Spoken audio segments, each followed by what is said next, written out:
No worries. Um, yeah, so first off, just off the bat, I'd just like to know a little bit about your background and obviously familiar with the story, but just your experience, your prior experience, if anything, with writing. Well, I'm not a writer, Matt. Honestly, I'm the guy that didn't read a lot in high school. I think I read The Outsiders and Call of the Wild, maybe White Fang. It wasn't a lot of books, so I'm not a writer per se. Um, I will say this, Matt, when something happens, the drunk driver, it turned my life upside down, right? I mean, you know the story, and for my family, from our perspective, you know, me and Mandy made it to the scene that night. And when I got to the scene, I experienced every parent's worst nightmare, which is any parent with kids, especially when they're driving and they're out on the road, they worry about stuff like this. You never think it's going to happen to you, but when I got there that night, when I seen the car, I knew she was dead. The and I remember being on the side of the road, groveling, crying, asking God why. And when the bystander told me that she was still breathing, I mustered enough strength to go over to the car window, and I was talking to her, but she was unresponsive. I mean, she was agonal breathing when the first responder got there, so she was just barely hanging on at this point. And I remember the helpless feeling that I had, and I had nothing other than you. If you're in that position, you can. I had nothing but to go back, fall to my knees, and start praying, and that's exactly what I did. And something happened on the side of the road that night that just it was just this overwhelming. Uh, they say it's the Holy Spirit, but I got this overwhelming sense that my prayers were being answered and that God was on the scene. And from that moment through the whole journey, I become the narrator. I basically, when I asked for prayers that night when we were at the hospital, I had no idea that um, the story would reach as many people as it did. Reached the news. It reached tens of thousands, if not hundreds of thousands of people on social media. And then once this, and at the time I didn't know what was. I was worried about my daughter. I was praying for my daughter. We was me and Mandy the first couple of days was living on adrenaline and faith that somehow, some way, we didn't know how that she was going to survive. And all the people started praying, and all the prayers that I was saying on the roadside. Please get her out of the car. Please get her in the rescue squad. Please, all these prayers were being answered. And so, for me, uh, I watched a miracle.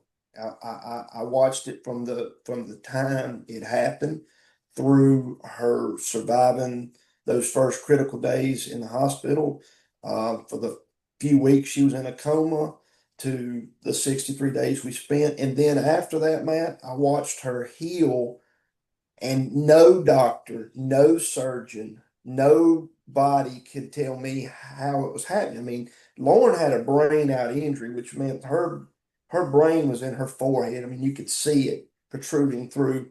So for her to heal back pretty much 100%, it just don't happen. It's a miracle. It truly is a miracle. And so I told my wife when I was inspired to write this book, I said, look,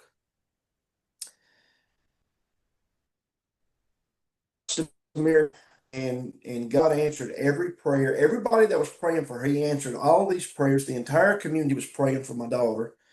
That's a humbling. that's humbling in itself, man. I mean, for that many people that total strangers to pray for you and to send you encouraging messages and donations and stuff, that's humbling in itself. But for me, I just felt compelled. I felt like I owed it to God to who who by his graciousness, by his amazing grace, he saved her and he healed her and he answered every prayer that I ever said.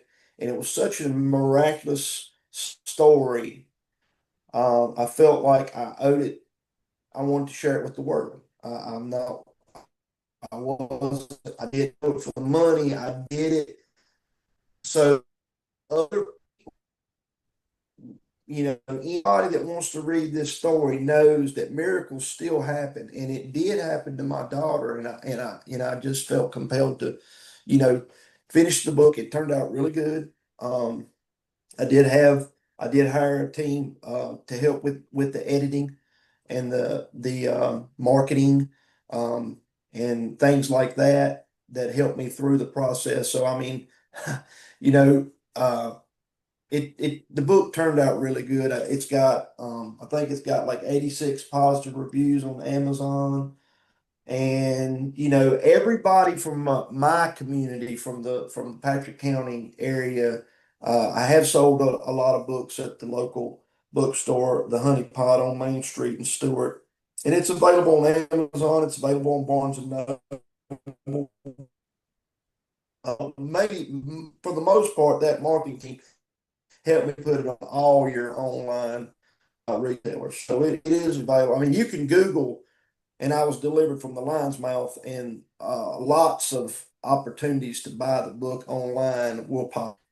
So they've done a pretty good job there. From this point, it's just, if the book grows organically, great. If it inspires people, if it brings people closer to God, I hope it does. Um, I do tell the story from start to finish. So the book basically is comprised of her first year, from leading up to it, to the night of, to all the hospital stays, to all the rehab visits, to all the community um, fundraising efforts. I do talk about all your local media coverage, and I try to give and I do, man. I also, I mean, the first responders was amazing. Roanoke Memorial Hospital was amazing. I mean, watching them and watching just everybody work and to save her. And now that she's healed, I mean, it's just everybody we meet that was a part of that in the beginning, they smile and they just, I mean, she's got a smile that'll light up a room now because what she's been through. And I've known a lot of people myself back when I went to high school that were involved in wrecks and they've had brain injuries and stuff, and they live, but they never healed back like she has. And again, I mean, I'm humbled, but I know that you know I know how blessed we are that for that she is healed to this. And so you know the title of the book, and I was delivered from the lion's mouth, was sorry about that, was interesting because I remember being in the hospital, and my middle daughter Kendra was going through Lauren's Instagram feeds and her Facebook page, I mean, her journals and stuff. And Lauren had actually put a quotation, um, in her journal. She had put a Bible scripture. It was 2 Timothy 4:17. And it was the scripture talking about she was going through this trial, and and she was going to be delivered from the lion's mouth so everybody could see it. And that's exactly what happened. and it just struck a chord that just struck a chord with me because she was delivered from the lion's mouth. She did come, from basically near death, and everybody's seen it. And so I titled the book that, and like I said, we have visited a few churches. I haven't really scheduled a book signing at this point, but we have signed a lot of copies. So there's people that stop us at church, or they'll stop us, they'll come by here, or so we have went and spoke at a few churches and done some book signings, and we continue to do more.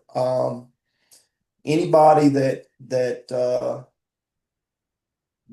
wants a book signed, I'll be happy to do it. I mean, like I said, the community has blessed us, my family, so much. And again, that was my reasoning behind writing the book.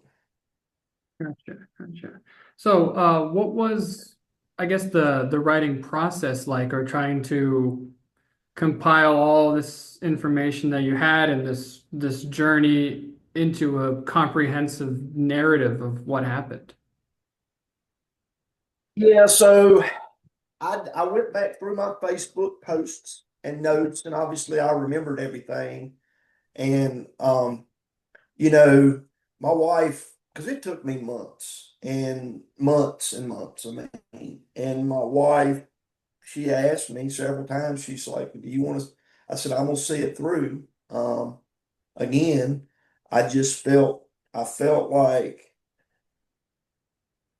I, I guess I felt like that everybody that fought that ever um, prayed for my daughter, I wanted them to, because I didn't post everything. I basically asked for prayers, but I didn't share all the intimate feelings and the little some little things that was going on behind the scenes. I didn't share that stuff in my Facebook post. And so I wanted to give everyone that had followed the story more detail. I did share a lot more of raw emotion in the book, things that I was feeling, things that was talked about behind closed doors. I put some pictures in the book. For the longest time, man, I didn't share any pictures of Lauren's face on Facebook. Because at the time when all that was happening, we didn't know the outcome. I didn't want to ever put something out on the internet that I couldn't take back if Lauren didn't. She might have told me at the 6 month mark, no. But when I made her graduation video, I mean that video reached over 1 million views on TikTok and Facebook. And I shared that, and that was the first time that I actually shared, you know, her face and damage that was caused, and all the stitches and staples and things. And you know, I did put some of this stuff in the book as well. But Lauren understands that she has a powerful testimony. I mean, there's very few. I mean, I don't know how many. There's probably very few that's ever been in her scenario, and it turned out like it did for her. There's people that live, and then and me and Mandy was prepared for that. And I remember praying that night on the side of the road just to let her live, and I would take care of her. It didn't matter if, we, in any form, just please let her live. And, God answered that prayer, and, he healed her back. And, like I said, but so the writing process would basically be, I'd work on a chapter, me about every, and then I would submit them for editing, and they would go to that editing team, and they would they may rewrite it, or if I had a run-on sentence, they would correct punctuation and grammar and stuff. They would send it back to me for final proofreading after the editing, and then I would go on to the next chapter.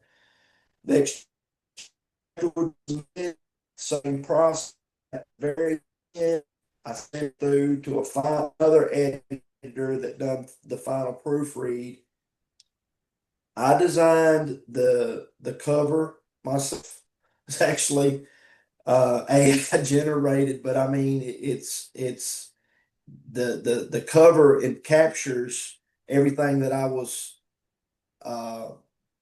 I was wanting. And AI is a powerful tool now. It really is. And like I said, so yeah, that's basically was the process, man. I was at 2 weeks per chapter, and I think it was 15 chapters if I'm not mistaken. Yeah. So what was sort of, I guess, Lauren's involvement in the book, or her how she was maybe involved in it, or So her. Lauren, well, she was, there was talks that she was gonna maybe write, and she did put some acknowledgments in there, and she put a mission statement and some other things that was in the book. Um, you know, Unfortunately for Lauren, she don't remember the first 40 days. And that was, the big part of the book. So I had to tell the story, and the story is told through my eyes. And just what I saw from that night through everything. And I do throw out some names in the book. I do talk about the we'll say the key. Um, I mean, there was 2 individual first responders that I called out by name, because one was in the car with her, one was in the rescue squad with her, and I personally I think that these 2 individuals, deserved a lot of recognition, because God was working through their hands. Um, I put it in the book, Matt. Dr. Crespo, which was the charge doctor at Roanoke Carilion, I talked to him on like day 7 or something like that, and she still was in brain swelling, and I was telling him the story, and he was fascinated, because he's never had talked to parents that was at the scene. And I helped pull the roof of the car off and to get her out. And I was telling him the story, and he told me, he said, yeah, I thought she was DOA when she arrived. That he was there that night. I said, what do you mean? He said, her injury never makes it to the hospital. That brain out type injury, they just don't make it to the hospital. He said, and then he said, the whole time he had been at Roanoke, he had never seen somebody her injury back to the hospital live. And well, that sent chills down my spine. I already knew. But then when you start talking to these medical professionals, they see this stuff, and you're thinking, is this normal? But I found out it's not normal. I mean, what she experienced is not normal. It's extraordinary. Uh, I do believe it is a miracle, and that she has survived and healed to this point. And that's what the book's about. It's just I want everyone to know, even if you're not familiar with the story, I do think you can read this book and read a true story that just don't happen in this world. And but yet it did happen. And I can testify to that, and I witnessed it all. And so you know my hope is that it inspires people. It brings people closer to God. It brought this whole experience for me, Matt. I talk about my religion in the book. I grew up, you know, Christian.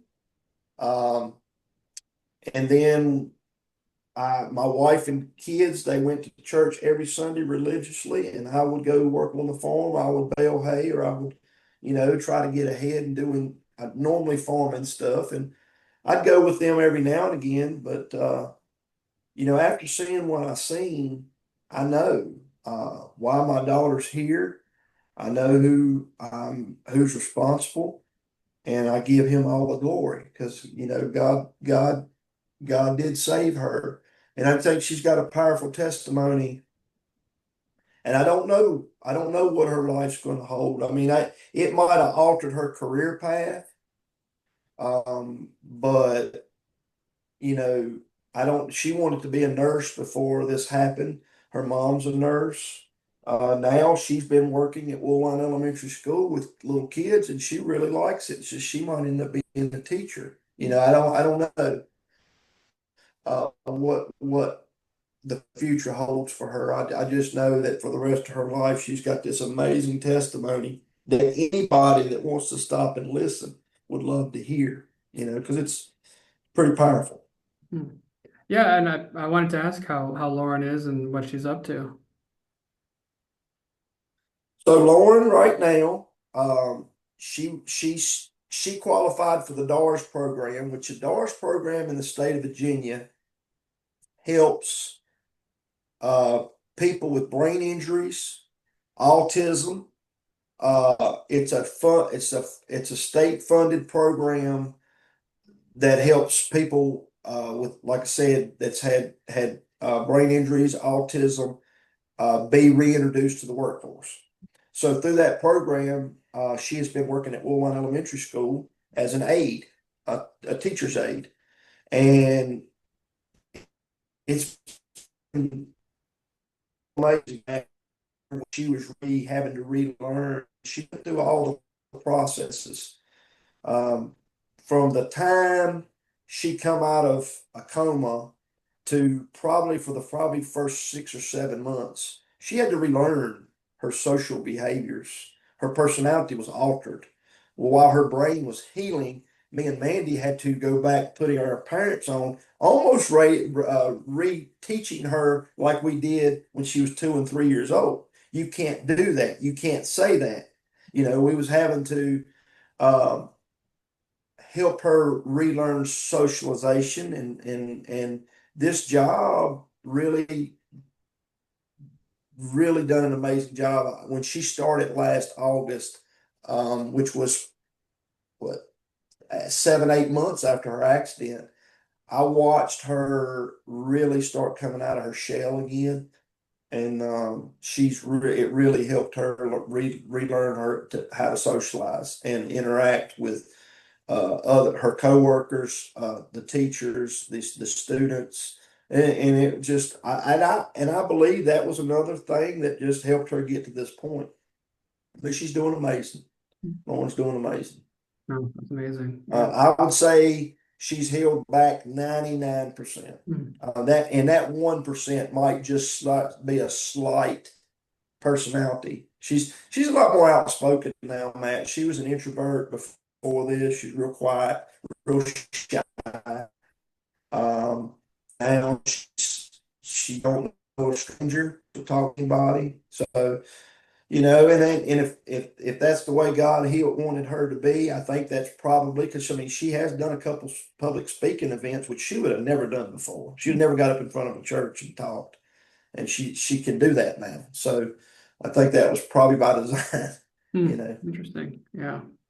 And I know you had mentioned to me earlier when we first started emailing about like a movie right somewhere down the line. What's any plans with that? Well, you just don't know. Uh, you don't know where this is going to go. Um, who knows? I mean, typically stories like this that just don't happen with enough exposure, uh, and it gets to the right person, they're probably going to say, "Wow, that's an amazing story," And we'll see. We'll see how it goes. I mean, typically every movie that's ever came out, a true story, unbelievable true story movie, was a book first. Then the book's been wrote. And so if anyone ever came and asking about turning it into a movie, obviously we would because Matt, it is important to me to, you know, to tell the story for what it is. And, for me and for what I've seen, this story is about just what this girl that a drunk driver hit that was left for dead, who should have died, you know, for whatever reason, God saved her. He healed her. The whole community watched. And that's the other part of this story that is fascinating. Um, I mean, tens of thousands of people with the segments on WSLS and WDGBJ7 in the newspapers.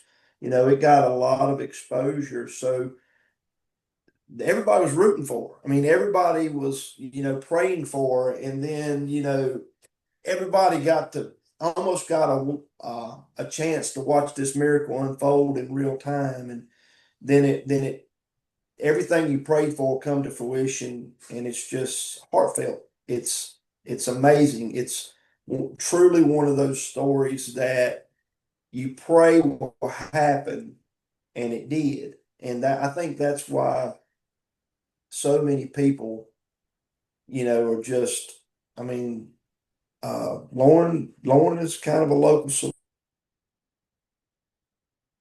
celebrity in our town.